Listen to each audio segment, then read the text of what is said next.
بسم اللہ الرحمن الرحیم ایاک نعبد و ایاک نستعین۔ ڈیئر آڈینس، اس وقت جس ٹاپک کے اوپر میں بات کرنے والا ہوں بہت انٹرسٹنگ ہے، وہ ہے پاکستان کی جو کرنٹ پولیٹیکل سچویشن ہے۔ اس میں آپ سب لوگوں کو پتہ ہے کہ ایک طرف 16 پارٹیوں نے اتحاد کر کے رکھا ہوا ہے، ایک طرف ملٹری اسٹیبلشمنٹ ہے، ایک طرف بیوروکریسی ہے، اور سب سے بڑی بات امریکہ، جس کو بڑا فخر ہے کہ ہم جو چاہتے ہیں دنیا میں وہی ہوتا ہے۔ ان کی یہ جو فرعون والی سوچ ہے، وہ بھی اس وقت نہیں چاہتے کہ جو پاکستان تحریک انصاف ہے وہ کسی طرح بھی کامیاب ہو کر حکومت میں واپس آ جائے۔ لیکن دوسری طرف ایک شخص ہے، اور اس شخص کے ساتھ ایسا ہی لگ رہا ہے کہ اللہ کی مدد ہے، اور اللہ کی مدد کی وجہ سے پاکستان کے جتنی بھی عوام ہے تقریباً وہ اس کے پیچھے لگی ہوئی ہے، اور اس کو دیوانوار جو ہے پسند کرنے لگی ہے بہت زیادہ۔ بوڑھے، بچے، جوان، پڑھے لکھے اور ایجوکیٹڈ سارے لوگوں کو اب یہ حقیقت سامنے آ گئی ہے کہ یہ جو بندہ ہے یہ پولیٹکس تو نہیں کرتا، یہ تو جو باتیں کرتا ہے وہ سچی باتیں کرتا ہے، یہ سچا ہے، یہ ایماندار ہے۔ دوسری بات یہ ہے کہ لوگوں کو یہ بھی اندازہ ہو گیا کہ اس کے پاس ویژن ہے کہ کس طرح ملک کو چلانا ہے اور کس طرح باقی دنیا کے لوگوں کے ساتھ انٹریکٹ کرنا ہے۔ تو نہ صرف پاکستان کا میڈیا یا پاکستانی لوگوں کا یہ ایک فیوریٹ ٹاپک بن چکا ہے، صرف ایک انسان کی ڈیڈیکیٹڈ جدوجہد کی وجہ سے جو پچھلے 26 سالوں سے کرتا آ رہا ہے، اور جو بات وہ پچھلے 26 سالوں سے کرتا آ رہا ہے وہی اس کا سٹانس ہے، وہ چینج بھی نہیں ہو رہا۔ دوسری بات، اب رشیا کی اگزامپل لے لے، ولادیمیر پوٹن جو رشیا کا صدر ہے، اور رشیا اس وقت ایک طاقتور سپر پاور کے روپ میں سامنے آنے لگا ہے، تو اس صدر نے بھی پاکستانی سچویشن کو اپنے ٹویٹ کے ذریعے سے ایکسپلین کیا ہے، اور پاکستان کو جو اس نے ڈسکرائب کرنے کی کوشش کی ہے کہ دنیا میں آزاد ریاست کی ایک ہی ڈیفینیشن ہے کہ وہ آزاد ریاست ہوتی ہے، اور وہ اپنے فیصلے خود کرنے کی اتھارٹی رکھتی ہے، اور اگر کوئی ملک ہے وہ دوسروں سے ڈکٹیشن لیتا ہوتا ہے اپنے فیصلے کرنے کے لیے، تو پھر وہ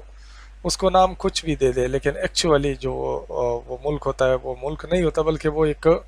کالونی ہوتی ہے، اور یہ پاکستان کی کرنٹ سچویشن کو اس نے ڈسکرائب کیا ہوا ہے۔ یہ بہت بڑی بات ہے، بہت امپورٹنٹ بات ہے، اور اس کو ہمیں انڈرسٹینڈ کرنا چاہیے کہ اتنی بزی شیڈول کے باوجود بھی اگر وہ ایک شخص یعنی پی ٹی آئی کے چیئرمین عمران خان کو ڈسکرائب کر رہا ہے تو کوئی بات تو ہے۔ دوسری طرف چائنا والوں نے بھی شہباز شریف کو آنے سے روک دیا تھا، پھر انہوں نے آرمی چیف کو بیچ میں ڈال دیا کہ آپ جائیں وہاں پہ کچھ اس طرح چیزوں کو نیگوشیٹ کرے تاکہ وہ میرے دورے کو ایکسیپٹ کرے اور میں وہاں جا کے وزٹ کر سکوں، لیکن چائنا والے بھی تیار نہیں ہیں، کیونکہ چائنا نے پاکستان کے اندر بہت زیادہ انویسٹمنٹ کی ہوئی ہے، اور ان کو اپنی انویسٹمنٹ ڈوبتی ہوئی نظر آ رہی ہے اور اس کا سیناریو یہ ہے کہ آئی ایم ایف والوں نے یہ شرط بھی رکھی ہے کہ سی پیک کا جو نقشہ ہے، اس کی جو ڈیٹیلز ہیں، اور وہ سارے ہمیں ہینڈ اوور کرو گے تو ہم آپ کو نیکسٹ قسط جو ہے وہ پے کریں گے۔ یہ بھی ایک شرط انہوں نے رکھی ہوئی ہے جو چائنا کو کسی بھی صورت میں ایکسیپٹیبل نہیں ہے۔ اتنی ہیوج انویسٹمنٹ اور امریکہ آ کے اس کے بارے میں انفارمیشن لے لے، یہ چائنا ایکسیپٹ تو نہیں کر سکتا، اور چائنا کا یہ خدشہ جو ہے وہ 100% ریالٹی کے قریب ہے کہ اگر یہ حکومت چلتی رہی تو کسی بھی ٹائم سی پیک سے ریلیٹڈ انفارمیشن یہ لیک کر سکتے ہیں۔ تو دوستو، صرف ایک انسان، ایک آدمی جو بڑی عزم کے ساتھ، بڑے پکے ارادے کے ساتھ، بہت ہی جوش کے ساتھ فائٹ کر رہا ہے ان ساری قوتوں کے ساتھ، تو یہ ایک ایسا منظر ہے، ایک ایسا منظرنامہ ہے، ایک ایسی پولیٹیکل گیم ہے جس کے اوپر اگر کوئی فلم بھی بنانے کی کوشش کرے تو ابھی تک کوئی ایسی مووی پروڈیوس نہیں کر سکے ہوں گے کہ ایک اکیلا شخص اتنی زیادہ پولیٹیکل پارٹیز اور اسٹیبلشمنٹس کے خلاف نبرت آزما ہو اور وہ سکسیسفلی ان کے ساتھ فائٹ کر رہا ہو اور سب لوگوں کے ناک میں اس نے دم کر کے رکھا ہوا ہے، کیونکہ ان سب کو پتہ ہے کہ یہ بندہ جو ہے ایکچولی ٹھیک ہے اور یہ پاکستان کو ترقی کے راستے پہ ڈال کر ترقی کی طرف لے کے جا رہا ہے، اور جو ملک دشمن قوتیں ہیں وہ پاکستان کی ترقی نہیں چاہتے۔ تو بدقسمتی سے کچھ خود ہمارے اپنے ایسے ادارے ہیں جو پاکستان کی ترقی تو چاہتے ہیں، لیکن وہ اپنی ذاتی جو ان کا لائف سٹائل ہے ان کے اوپر کمپرومائز نہیں کر پاتے، تو اس وجہ سے وہ بھی بہت کنفیوژن کی سچویشن میں ہے کہ اب ہم کریں تو کیا کریں، کس طرف جائیں۔ تو دوستو، ایک انسان اگر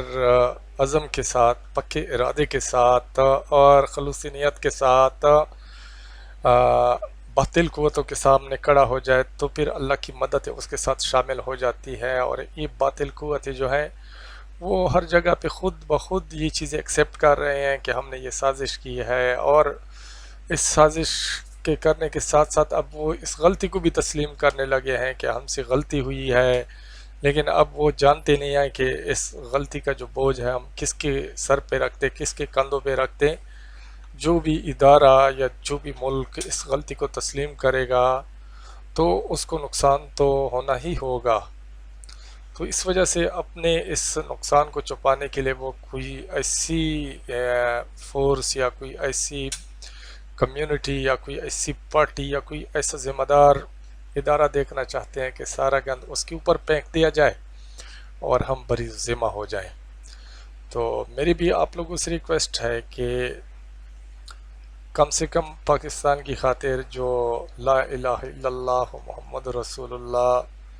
کے کنسیپٹ پہ بنا ہوا تھا، بلکہ اس کو یہ دوسرا نام دیا گیا تھا، تو سیریسلی اس بات کے اوپر سوچیں اور آپ بھی نیوٹرل بننے کی کوشش نہ کریں، کیونکہ نیوٹرل بننا جو ہے یہ اس حالات میں بہت زیادہ خطرناک ہے۔ دعاؤں کے ساتھ اللہ تعالیٰ آپ سب کو خوش و خرم رکھے اور اللہ تعالیٰ آپ کی تمام جائز خواہشوں کو پوری کریں۔ نیکسٹ ویڈیو میں پھر ملتے ہیں۔ السلام علیکم۔